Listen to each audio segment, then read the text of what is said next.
pergunta é sobre a questão 100. Escala espírita sobre a terceira ordem dos espíritos imperfeitos. Há divisões.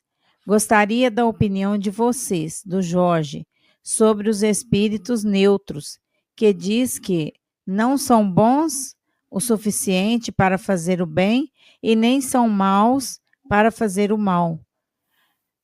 Pendem para um lado e para o outro. Esses espíritos, mesmo imperfeitos, são mais adiantados. Ele não pende nem para um lado nem para o outro. Ainda são imperfeitos. Como que você vê essa situação desses espíritos neutros? Quando Allan Kardec cria das questões 100 a 114 a escala dos espíritos, começa ali na questão 100, onde vai se seguir a essa os espíritos imperfeitos, depois os espíritos bons e, por último, na 114, os espíritos puros. Muito bem. Essa é uma divisão didática. Kardec, naquele dia, disse, vou dividir aqui. Tem os espíritos impuros, os levianos, os pseudo-sábios, tem os espíritos batedores, tem os espíritos neutros.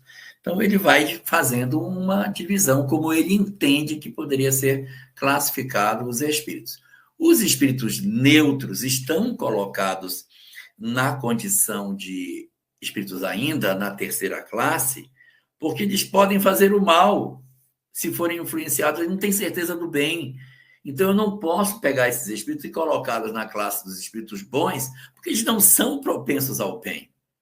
Eles ainda são neutros, eles são influenciáveis. Se eles estão perto de bons, são capazes de fazer o bem. Se estão diante de espíritos maus, são capazes de fazer o mal. Então, eles não têm certeza do certo e do errado. E exatamente por serem assim tão frágeis, tão influenciáveis, é que Kardec colocou esses espíritos entre os espíritos imperfeitos.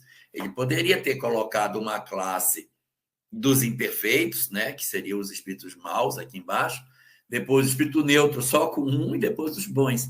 Mas como os espíritos chamados neutros, eles não conseguem não conseguem eleger o bem como referência e são ainda muito frágeis, eles então foram colocados didaticamente dentro dessa classificação.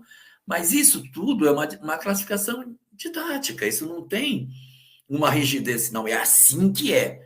Não, isso é uma divisão didática que Kardec criou para a gente entender que existem espíritos que têm essa natureza, independente de a gente alocar de maneira muito rígida as coisas, mas entender que o propósito aqui é falar que existem muitos espíritos que são com essa natureza dúbia e tem sem a certeza de fazer o certo ou o errado, porque eles ainda não conseguem ter a capacidade de pensar pela sua própria cabeça.